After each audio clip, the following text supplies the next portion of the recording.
Hello everyone, it's Enigma here. 2 years ago, I made a video ranking from worst to best my personal favorite 3D Mario games, because these are some of my absolute favorite video games of all time. However, as of late, I kinda disagree with that old video now, and with the announcement of the Super Mario 3D All-Stars collection, I thought now would be the absolute perfect time to go back and re-rank the 3D Mario games from worst to best. Like last time, Super Mario 64 DS will not be included in this list, seeing how that is just a remake of Super Mario 64, and personally, I like DS and 64 about equally. Thus is why I don't think it would make sense to rank them separately. But with that out of the way, let's get into my personal least favorite 3D Mario game, which goes to Super Mario 3D Land. Super Mario 3D Land was a game I personally disliked when I first played it. I'm not a fan of the get to the checkpoint style that this game in 3D World used. The fun for me when it comes to 3D Mario games is collecting things, and 3D Land does not have that. I also think the levels in this game are very uninspired. You got your standard grassland, desert land, ice land, lava land, etc., and it all makes for a relatively boring experience. Not only that, but unlike other 3D Mario games, this game doesn't really have any sort of fun gimmick to mess around with, unlike the other 3D Mario outings, which is just another one of my favorite things about the other 3D Mario games. I like the music in this game, but other than that, that is really the only thing that is memorable about this game. This game is just boring in my opinion, and if I want to play a Mario game where you get to the checkpoint, I would rather play an actual 2D Mario game, but that's just me. Anyways, let's get on to the number 6 spot, and at the number 6 spot, I have Super Mario 3D World, which shouldn't come off as a surprise at all. Like with 3D Land, this game also uses the get to the checkpoint style that I actively disliked from 3D Land. Not only that, but also like 3D Land, the levels in this game also feel uninspired, as this game also has the boring grasslands and desert lands that we usually see in 2D Mario games. To top that off, another thing that this game has in common with 3D Land is that there's no fun gimmick to mess around with in this game, which yet again makes for a boring experience. However, I rank 3D World higher than 3D Land due to a few reasons. One is that this game is on a home console. I'm personally not a fan of handheld gaming, so this is definitely a much better experience for me. Two is that this game has superior music in my opinion, with some very memorable music and a catchy theme song. And three, the characters you can play as is massive. You can play as Mario, Luigi, Toad, Peach, and even Rosalina, and no other 3D Mario game has incorporated this much playable characters as this one did. Overall, however, this game was still a rather boring experience, and I would much rather play the other 3D Mario games on this list over this one in a heartbeat. Anyways, at the number 5 spot, I have Super Mario Sunshine. This game was all the way at number 2 on my old list, but as time has went on, I personally don't have the same feelings toward this game as I once did, and nowadays I'm greatly noticing the flaws that this game has. One of the major problems in this game that is the bane of every Mario Sunshine player's existence are the godforsaken blue coins. In each world, 30 blue coins are hidden throughout the level. They may not sound as bad until you realize just how tough getting these things actually are. Some blue coin locations are in such hard to find locations that I would think to myself, how is anyone supposed to find this without some sort of guide? The blue coins, in my opinion, just feels like unnecessary padding, and this game would have been completely fine without them. Another issue with this game is the removal of the long jump. I think it is an absolute crime to not have this move in a Mario game. It is one of Mario's trademark moves, and the fact that this move isn't even in this game is absurd. This definitely makes the missions where you platform without FLUDD a whole lot harder. I get that it's supposed to be the challenge of these levels, but it's still so strange to not perform this move, especially when Mario knows how to do one. I also feel like the theme of summer beach levels kinda runs its course after a while, and it really makes me wish there was much wider variety with theming.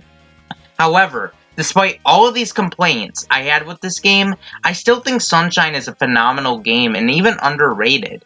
This game actually has a compelling story, and Shadow Mario secretly being Bowser's son, Bowser Jr., was quite an interesting plot twist. Not only that, but Flood is a pretty fun mechanic in my opinion. Using him allows you to perform all sorts of moves. You can use the hover nozzle to hover in midair, squirt water, and use the rocket nozzle to blast in certain directions, and it all makes for a very fun experience. Even though this game is my personal least favorite out of the sandbox Mario games, I still think this game is amazing and I highly recommend it if you're into 3D collectathons. Anyways, let's move on to the 4th spot on this list, and at number 4, which may cause some controversy, I have Super Mario Odyssey. Now, I completely understand if this is your favorite, and I completely respect your opinion, but I personally have to disagree. My major problem with Mario Odyssey is the fact that all of the moons seem scattered with little thought put into them. You could climb a tree and see a moon just sitting there waiting for you to grab it, and I'm not a huge fan of that. Not only that, but there is an overwhelming amount of moons to collect in this game. I do understand that the point of a collectathon is to collect as much things as humanly possible, but the problem with this is that a vast majority of moons are inaccessible until you beat the final level of the game, which you can only do by breaking these metal cubes that reveal more moons around the world. I personally don't like these types of post-games where you're still technically not done with the game, and I feel a post-game should be more rewarding of your efforts for beating the game 100%, but this unfortunately isn't the case in Mario Odyssey. However, I definitely have loads of more positive things to say about this game. The capping mechanic is easily one of my favorite mechanics in not only the Mario franchise, but one of my favorite video game mechanics in general. Letting you possess all these enemies around the world is a joy to experience, and this is where the true creativity of this game shines. The music in this game is also amazing. It isn't often for a Mario game to have a theme song with vocals, but yet here we are, and it's absolutely one of the best songs in the entire franchise. All in all, even though Mario Odyssey isn't my personal favorite Mario game, it's still a damn great game nonetheless, and I am hoping one of these days I'm able to replay this gem because it is that great. Anyways, at the number 3 spot, I have Super Mario Galaxy 2. On my old list, I had Galaxy 2 ranked higher than Galaxy 1, but now I am personally more of a fan of Galaxy 1.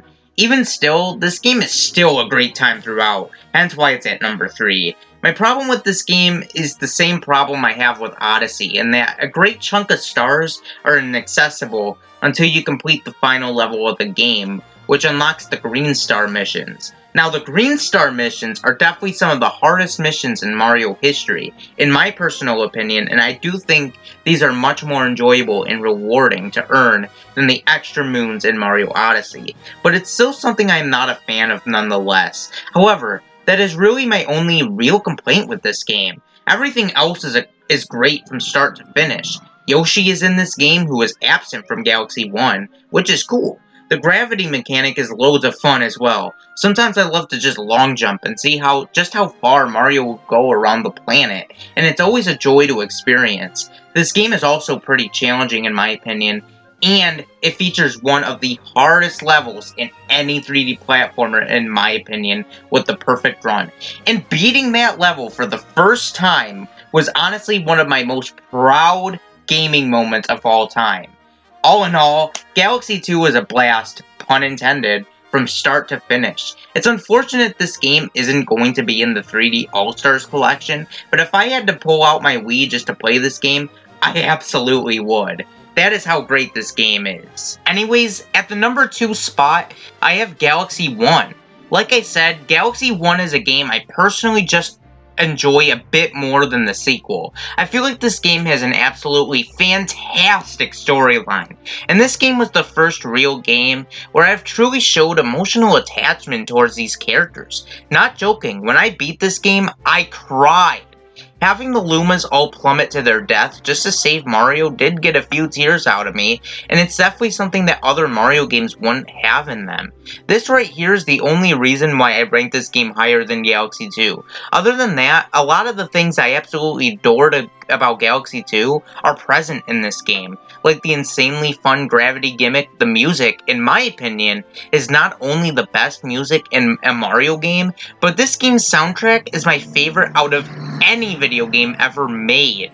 The music in this game is absolutely amazing, and I can spend hours just listening to every single song in this game. That is how good the music is. Galaxy 1 is an absolutely perfect game throughout, with my only real complaint being what I had with Odyssey and Galaxy 2 with the long post-game, but other than that, this game is phenomenal. But there is one more game that tops these games in my opinion. And some may think I'm clouded by nostalgia, and that may be, but I can't help but put this one at number 1.